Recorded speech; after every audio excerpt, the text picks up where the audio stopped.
What's up, guys? Here are my predictions for UFC on ESPN 3, and the card is really not that bad. There aren't the biggest names in the world besides, the main event and even the co-main event and the fight before that have some well-respected, well-known fighters, but most of the card is filled by great talent and prospects. From Roosevelt Roberts to Alonzo Menafield to Jordan Griffin and Vince Murdoch, and the explosive fight between Dalcha Lungiambola versus Daquan Townsend. Really good talent on this card and worth watching for the future of these divisions. But I'm going to start with Roosevelt Roberts versus Vink Pichel. Well, this is going to be a very interesting fight. And like I said, Roosevelt Roberts is an amazing talent for the lightweight division. He's extremely tall, very dangerous, looks for the finish at all times. A submission specialist with no real takedowns to his credit, which only shows that his striking is so well respected by his opponent eventually throughout his fights, right? They come into the fight knowing that he's a submission artist, but then they see his striking and how fast he is and his movement and his switching of stances constantly. They immediately have a hard time with it, so they start shooting on him, and that's when he gets submissions on you. And Vink Pichel is more of a veteran in the game. He's been fighting for a lot longer. He's been in the UFC a lot longer. Now, Pichel brings a really good jab. He has a really good defensive striking game as well as good takedown defense. He will attempt a lot of takedowns, usually in his fights, but in this fight specifically, I do not recommend him going for takedowns. I don't see him going that route unless he's getting tagged on the feet and he goes to his instincts, right? A 4.25 takedown average is one of the highest averages I've ever seen in the UFC. And that is a big part of his game, to mix up jabs, get the opponent to strike on him. His defense is really tight, and he looks for that reactive takedown at all times. That whole game plan of his is going to probably be shut down by Roosevelt Roberts. Either his takedown defense, which is 100%, I understand his 2 fights that he had in the UFC, so it can be a little bit fabricated as of how effective it actually is. But his submission threat is the most dangerous thing. I mean, his guillotine choke is so dangerous because of the length of his arms, the speed that it comes in, and even the precision. Standing guillotines that you saw against Daryl Horcher was exceptional against the cage. Horcher started to drive into the cage, pressure him, put a stop to the striking of Roberts, and then eventually fell into a standing guillotine choke, shooting on him. He's going to get you. If he's on the ground, he's in his guard, he's going to get you in it. His guillotine choke is so dangerous, and that especially will go against the reaction of takedowns that Pichel likes to go to. And even if it stays striking,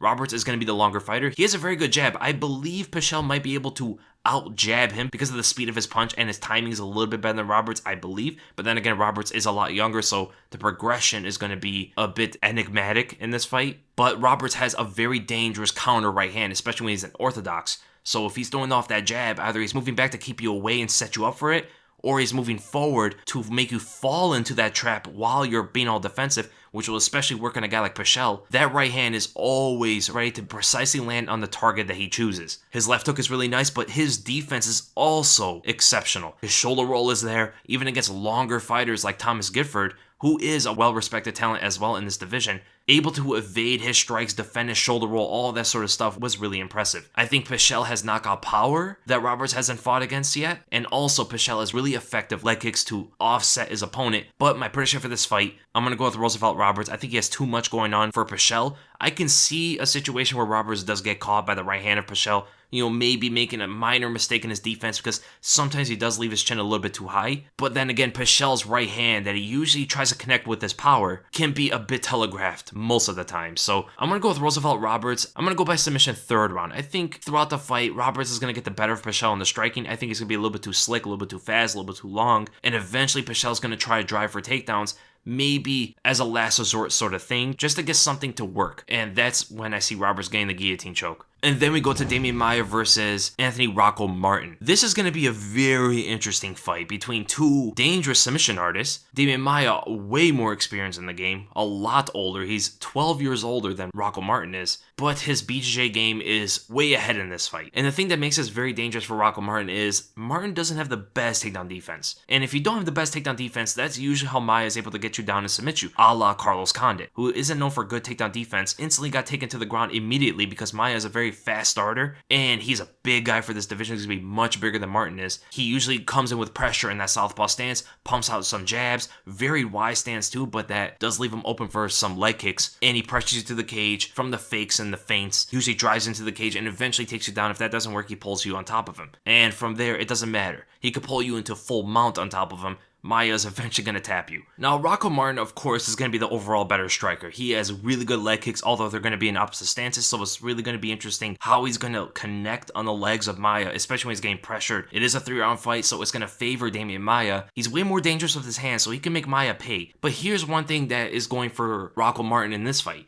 His last fight was against Sergio Moraes, who is a high-level BJJ practitioner with much more dangerous striking than Maia. So he does have experience against someone like Sergio Moraes, but there's a problem there. He got taken down very early in that fight, and if that's Damian Maia taking Martin down that early, I do not see Rocco Martin surviving the fight. And I believe Rocco Martin's best chance of winning this fight is just connecting with something big, but Damian Maia is known to have a really good chin. He got connected by Tyron Woodley. He got connected by harder punchers, I believe, like Kamaru Usman, who was able to put down Sergio Moraes in the first round. You know, he ate all of their shots. Rafael Dos Santos, middleweights as well, you know. I don't believe Rocco Martin's going to have the power to put down Maia with one shot. My prediction for this fight, I'm going to go with Damian Maia. I think that's exactly what's going to happen in this fight. I believe Maia's going to be able to pressure Martin. The takedown threat is going to be a little bit too threatening, like it was for Sergio Moraes, which is why Martin didn't really let his hands go too much. He was kind of on the defense for the most part, and I believe Maia's going to get him down and submit him. And then we go to Juicy Formiga versus Joseph Benavides 2. Both the fighters have progressed differently throughout their careers. I would say Formiga's progression has been a lot more positive than Benavides, although Benavides has gotten better since 2013. Formiga seems to have a lot better composure and a lot more precise takedowns with striking. But he has a similar style where he's extremely defensive, and that's kind of what hurt him against Benavides, because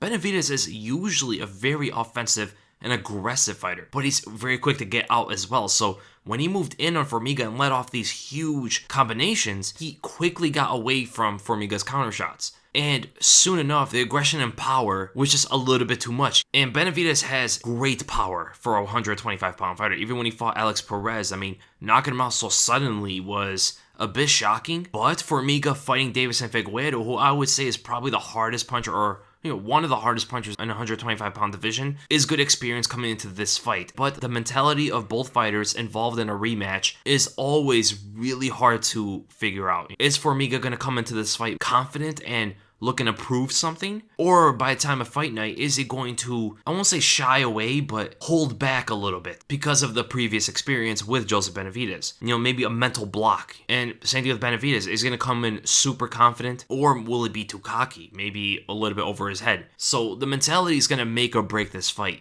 But when it comes to the skills and a stylistic matchup, I actually believe this fight is going to be pretty similar to their first fight, but of course a lot more competitive. So my prediction for this fight, I'm going to go with Joseph Benavides. I'm going to go by a decision. I think he's going to win 2 rounds out of the 3. I see Formiga being extremely defensive. I don't think his takedowns are going to work against Benavides, which is a huge part of his game. And in the striking, I think he doesn't have the power to threat Benavides. And Benavides definitely has the power to threaten Formiga here. And I pretty much just see Benavides able to get in, land some big punches, combinations, hit to the body a couple times, and get away. His speed advantage in this fight, I think, is going to be pretty big. And then we go to the main event, and by far the biggest fight in this entire card. Actually, for me, one of the most anticipated fights of the year because of how explosive it's going to be, and you never know what's going to happen. Francis Ngannou versus Junior Dos Santos. Knockout artists. Some of the most dangerous boxers in the UFC period. I mean, when you talk about power, when you talk about reach, when you talk about speed in their hands combined with the power, very few amount of fighters you would put on the level of these two. Now, Francis Ngannou is going to have a massive reach advantage. He's a bit bigger than Junior Dos Santos. He has more power. I won't say he's faster. I think JDS is still faster than Ngannou is, and JDS also has the better kicks. Even though Ngannou has very powerful leg kicks, like you saw the round leg kick to Curtis Blades in their second fight, completely folded in the leg of Curtis Blades. JDS has great spinning kicks. He has great teeps. He has great side kicks. He could throw many kicks his way.